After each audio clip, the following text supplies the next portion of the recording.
ಗ್ರಾಮಾಂತರ ಜಿಲ್ಲೆಯ ಜಿಲ್ಲಾಡಳಿತ ಭವನದ ಮುಂದೆ ಸರ್ಕಾರದ ಅಡಿಯ ಕನ್ನಡ ಮತ್ತು ಸಂಸ್ಕೃತಿ ಇಲಾಖೆ ವತಿಯಿಂದ ಅದ್ಧೂರಿ ನಾಡಪ್ರಭು ಕೆಂಪೇಗೌಡರ 516ನೇ ಜನ್ಮದಿನಾಚರಣೆಯನ್ನು ಆಚರಿಸಲಾಯಿತು.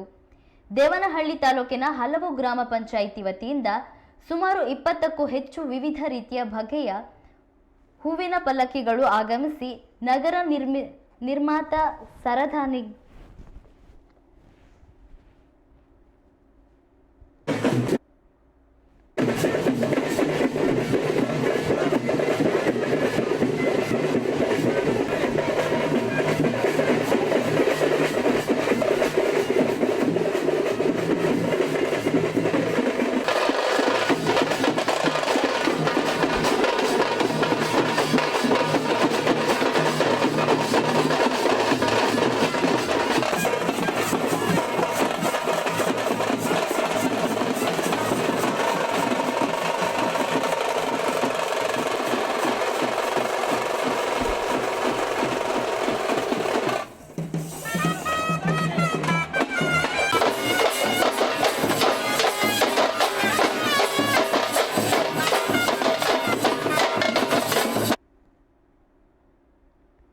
ನಗರ ನಿರ್ಮಾತ ಸರದಾರನಿಗೆ ಗೌರವ ಸಲ್ಲಿಸಿದರು. ಜೊತೆಗೆ ಜಾನಪದ ಕಲಾ ತಂಡಗಳಾದ ದೊಡ್ಡ ಕುಣಿತ, ವೀರಗಾಸೆ, ಬೊಂಬೆ ಕುಣಿತ ಸೇರಿದಂತೆ 10 ಹಲವು ಕಲಾ ತಂಡಗಳು ಆಗಮಿಸಿದ್ದವು.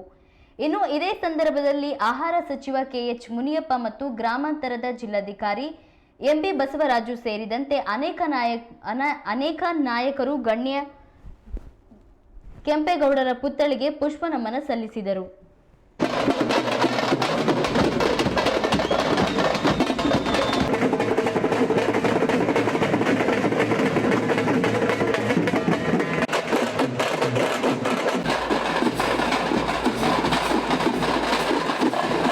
ಗ್ರಾಮಾಂತರ ಜಿಲ್ಲೆ ಜಿಲ್ಲಾಧಿಕಾರಿ ಅಂತ ಬಸವರಾಜ್ ಅವರು, ಜಿಲ್ಲಾ ಕಾರ್ಯನಿರ್ವಹಣಾಧಿಕಾರಿ ಅನುರಾಮನವರು ಮತ್ತು ಎಲ್ಲ ಇಲಾಖೆಯವರು ಸೇರಿ ಬಹಳ ಚೆನ್ನಾಗಿ ವಿಜೃಂಭಣೆಯಿಂದ ಮಾಡಿದ್ದಾರೆ.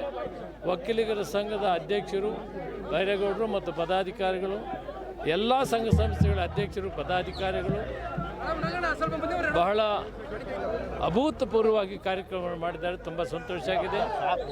ಅವರ ಜನ್ಮಸ್ಥಳವಾದಂಥ ಆವತ್ತಿಯಲ್ಲಿ ಸರ್ಕಾರ 9 ಎಕರೆ ಜಮೀನನ್ನು ಕೊಟ್ಟಿದೆ.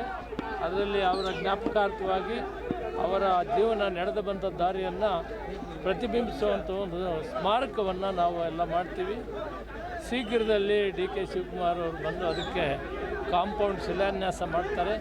ಅದಾದ ಮೇಲೆ ಅದನ್ನು ಸರ್ವತೋಮುಖ ಅಭಿವೃದ್ಧಿ ಮಾಡಿ ಅವರು ಯಾವ ರೀತಿ ಪ್ರಾರಂಭ ಆಯಿತು, ರಣಬೈರೇಗೌಡರ ಕಾಲದಿಂದ ಇಲ್ಲಿವರೆಗೂ ನಡೆದಂಥದ್ದು, ಅವರು ಮಾಡಿದಂಥ ಅಭಿವೃದ್ಧಿ ಕಾರ್ಯಗಳು ಸಮಾಜದಲ್ಲಿ ಸಮಾನತೆಯನ್ನು ಕಂಡಿದ್ದು, ದೂರದೃಷ್ಟಿಯನ್ನು ಕಂಡಿದ್ದು ಮತ್ತು ವಿಜಯನಗರ ಸಾಮ್ರಾಜ್ಯ ಕೃಷ್ಣದೇವರಾಯರಿಗೆ ಬಹಳ ಲಾಯಲ್ ಆಗಿದ್ದು ಒಳ್ಳೆಯ ಹೆಸರನ್ನು ಪಡೆದು ಅವರ ಆಶೀರ್ವಾದದಿಂದ ಕೆಂಪೇಗೌಡರು